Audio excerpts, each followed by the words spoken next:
ng paggawa. Ayan. Ngayon, nakagawa na tayo dito sa floor by using this landscape.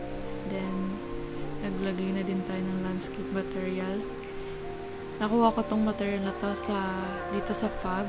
Yan, click mo lang to, tapos hanap ka lang doon sa material section.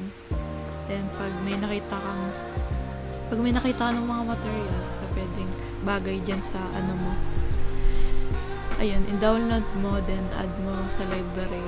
Pag natapos na, automatic, ano na siya dito. Then, ayun, i-ano mo lang siya, i-drag, then, ayun, pag-aano na siya dito, lalabas na. Ito siya na ano, yan. Pag na-add mo na siya sa library mo, yan, nandito siya sa Fab section. And dito yung mga discover, kung saan pwede ka din kumuha ng mga assets. Yan, madami kang pagpipilian. Then balik na tayo sa atin. Yan, nakagawa na ako. Then mag-a-add na tayo ng mga assets. Ito yung mga assets ko. Ito, dito sa meshes. Ayan.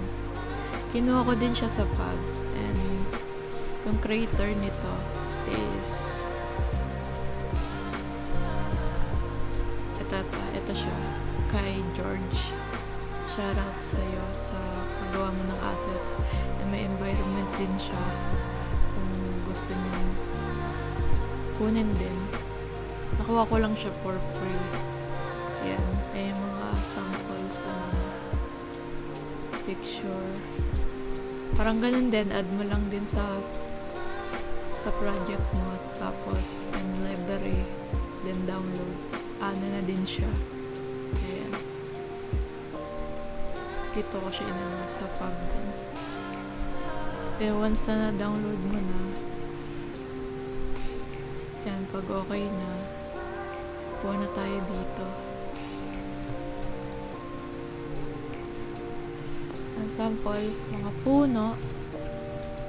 Same tayo mga puno dito.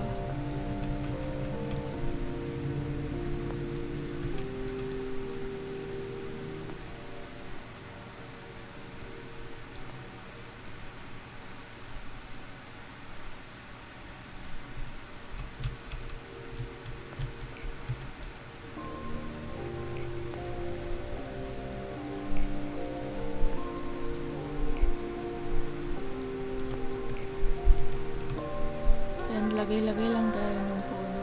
Ganito kasi pag gumawa ng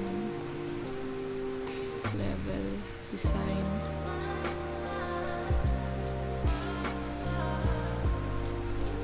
Di man ako totally magaling.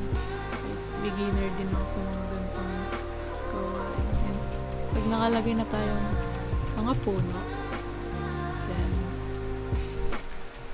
hanap tayo dito ng mga structure like houses.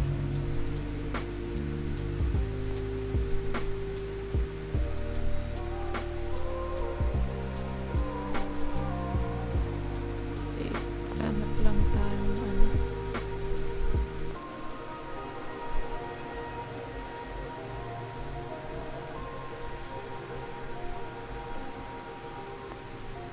Ito na lang.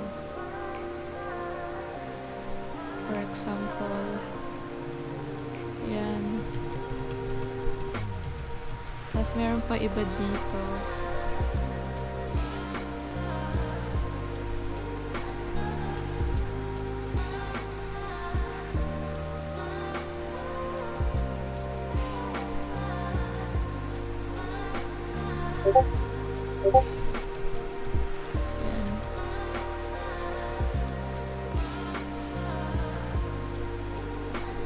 Ilagay pa tayo ng puno here.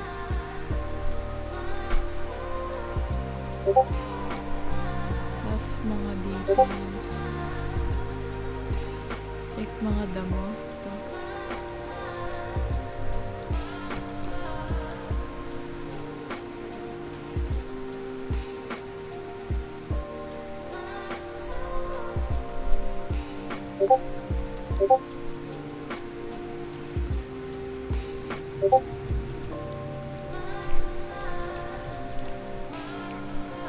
Tapos another ano pa.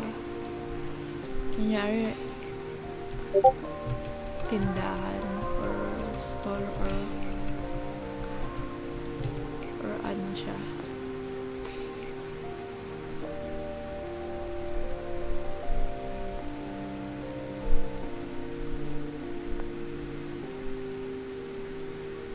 Tapos, may ano dito, garbage. Yung na din siyang ayusin pa paano ano.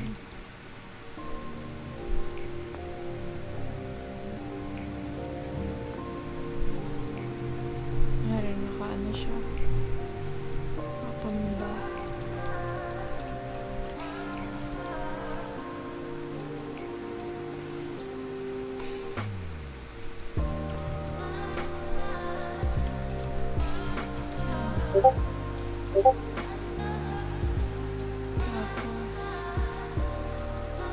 Ito yung gulong. The details.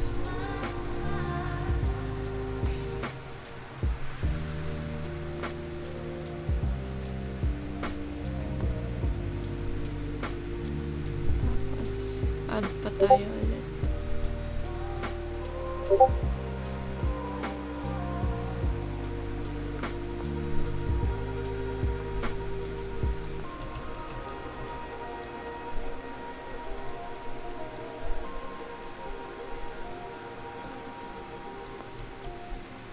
Yung parang ganito yung ano na style.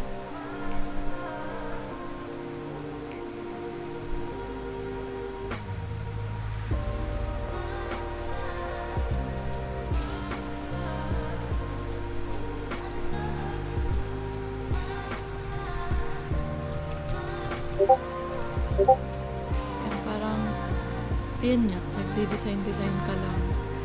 Yan parang insert lang ng mga materials.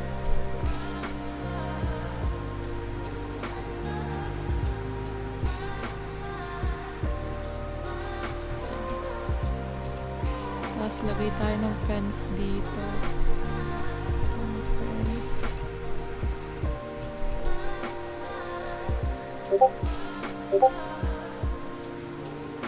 Parang quick, ano lang to. Paggawa. Ang sample lang. Papakita ko din naman sa inyo pag natapos na din. In next video.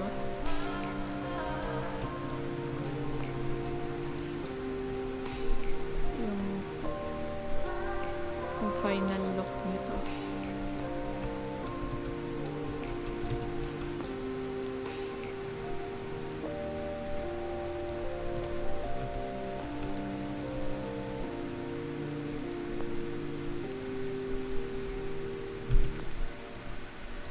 Yan, parang ganyan lang. Then maglalagay pa tayo dito. Parang ano siya. Kumbaga compound or barangay. And ayun lang yung paggawa ko ng environment. And next video yung final look niya. Yan, dito sa character basis ng character ko, isa lang naman siyang citizen dito sa nagawa kong level design. And sabihin na natin, galing siya sa trabaho sa art company, parang ganun. Then lagi niya to dinadatnan pauwi tong lugar na ano ko. Yung paborito niya tong daanan palagi, kaya ito din yung style na ano ko. Parang ano lang siya in real life na ano, pag galing trabaho, diba yung iba naglalakad lang pa uwi pag malapit lang yung tirahan. And parang ano lang din siya, relate sa totoong buhay. Itong mga environment na to, yun, parang ano lang din siya, real life reference or situation, ganun.